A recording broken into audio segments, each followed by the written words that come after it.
Kijana mmoja akawa ametumwa kwenda kuleta chakula na baba yake. Aliacha babake kwa nyumba akiwa anasikia njaa na akaambiwa kimbia sokoni uniletee chakula, na akapewa mabakuli ili ataenda kuweka chakula. Basi ile kijana akaenda akanunua chakula vizuri, na wakati wa kurudi nyumbani akaja akapata vijana wenzake waliokuwa wakicheza mpira. Akawa anaangalia kwa mbali kwa sababu mawazo yake yalikuwa ni kwa ajili ya hiki chakula ili harakishe kufikisha nyumbani. Lakini polepole tu akaendelea kuchotwa na ule mpira uliokuwa ukichezwa na hao vijana wenzake.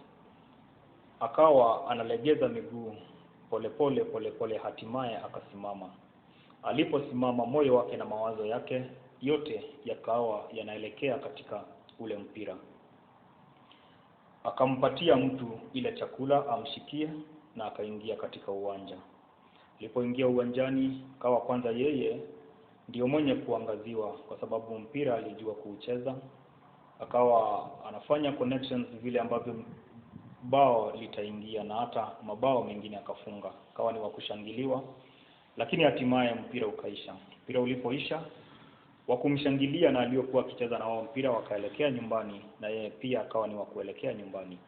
Lakini kile chakula chake, yule aliyekuwa ameachiwa, kumbe yeye alienda kitambo, na chakula kile kikawa kimevurugwa na mbuzi na umbo.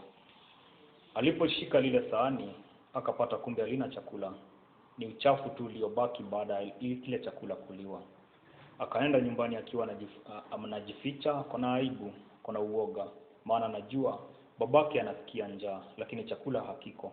Amekwisha kuchelewa na chakula hana. Kwa hivyo lazima pale patatokea vita mpaka ataadhibiwa. Alipokuwa akienda, anaenda kama analia na kujificha, kiwango cha kuwa usiku umekwisha kuingia. Alipofika nyumbani akaulizwa, sasa kumbuka, ameharibu wakati unaofaa. Ndiyo alienda kuchukua chakula lakini hakufikisha mahali kulipokuwa kinahitajika. Masaa yamekwisha kuisha. Chakula ndiyo alikuwa nacho lakini kimeharibika. Ndivyo ilivyo kwako wewe Mkristo. Chunga, na ninakusii tena nikikwambia chunga. Usije ukakuja kugundua kumbe umekwisha kuharibu wakati. Kilichopaswa wewe mwenyewe kukitenda kilichokuwa kizuri kilisababishwa, yani ulikosa kukitenda kwa sababu ya kuchotwa na mambo ya dunia yasiyo na maana. Maana kumbuka, alifurahi tu kwa kipindi. Alishangiliwa katika mpira, lakini baada ya kushangiliwa kote, mpira ulipoisha, watu wote waliokuwa wakimshangilia, hata mwenye kumuingiza katika mpira na mwenye kumwachia kile chakula, wote wakaondoka. Hatimaye akaachwa yeye peke yake na masahani yake, mabakuli yake yaliyokuwa hayana chakula. Akawa ile furaha ni ya kipindi, na baadaye masononeko mengi na aibu na kufinyilika na kulia na kujiuliza maswali. Kumbuka mpendwa mpenzi wa Mungu, baada ya kuwa umekwisha kuokoka, ni kutumwa umetumwa. Je, hicho ambacho umekwisha kutumwa utakifikisha mahali kinapofaa kikiwa kiko kizuri, ama utachotwa na mambo ya bure hapa njiani?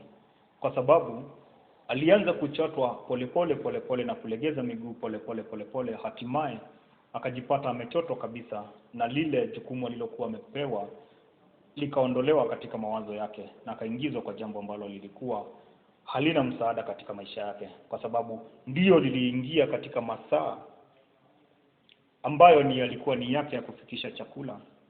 Akafurahia, lakini ile furaha baadaye ilihesabika kuwa ni bure. Ni kama kukimbiza upepo.